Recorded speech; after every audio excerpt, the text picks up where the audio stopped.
రాజతరుణ్ గారు హాయ్ అండి. ట్రైలర్ బాగుంది. Thank you very much. అంటే గత 2 సినిమాల కంటే ఈ సినిమా మీకు హిట్ కొట్టిద్ది అనేది నమ్మకం అయితే నాకుంది. హోప్ఫుల్లీ అండి.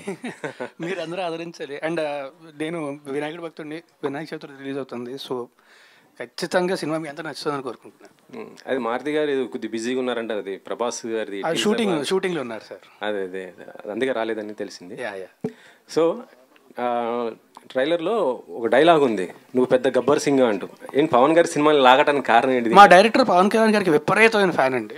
అంటే పవన్ కళ్యాణ్ అందరూ ఫ్యాన్సే, ఆయన అంటే అందరూ ఇష్టమే. బట్ మా డైరెక్టర్ డై హార్డ్ ఫ్యాన్ అనమాట.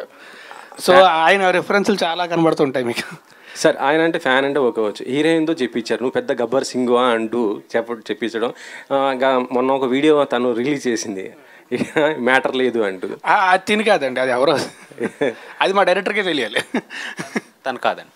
కాదు అంటే అదే ఆ డైలాగ్కి ఇప్పుడు గబ్బర్ సింగ్ పెద్ద గబ్బర్ సింగ్ అంటే మీనింగ్ మారిపోతుంది కదా. ఓ మీరు అలా కనెక్ట్ చేశారా? మేము అంత కనెక్షన్ వేసుకోలేదు, మీరు డాట్స్ అలా కనెక్ట్ చేశారు అంతే. అంతే అంటారా? లేదు రెండింటికి రిలేషన్ అండి, తిని కాదు. ఇంకో క్యారెక్టర్ జగన్ కూడా వాడారుగా ఇలా నథింగ్ అండి, అలా వాడాలని స్పెసిఫిక్గా అనుకోలేదు. దట్ గాయ్ అబ్బాయి ఎవరైతే చేశారో he is meant for that. అతను చేసేటప్పుడు ఎనాక్ట్ చేసేటప్పుడు అంటే చూస్తాం కదండి, ఒక యాక్టరు దేన్ని బాగా చేయగలడని చూస్తాం కదా. సో ఆ ఇమిటేషన్ అతను బాగా చేయగలడు. ఇట్స్ నాట్ లైక్ జగన్ గారిని చేయాలని ఏ లేదు. ఇప్పుడు మనం ఎప్పుడు చూసుకున్న ఒక యాక్టర్ లైక్ చిరంజీవి గారిని బాగా ఇమిటేట్ చేయగలడు అన్నప్పుడు అరే భలే చేస్తున్నావు చిరంజీవి గారి లాగా ఒకసారి చెయ్యని ఉంటాం కదా. అలాగా వాట్ యూ కెన్ డూ అని అన్నప్పుడు he did it.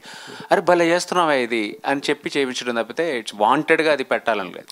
That guy అంటే మాకు అక్కడ ఏంటంటే మీరు చూసినప్పుడు అతను ఒక విధంగా చెప్పాలి, మిగతాదంతా చూసుకో. అది రెగ్యులర్గా చెప్పామనుకోండి ఒక రెగ్యులర్ డైలాగ్ ఉంటుంది. అతను అలా చెప్పాడు కాబట్టి and he meant for that కాబట్టి అది పెట్టాల్సి వచ్చిందండి.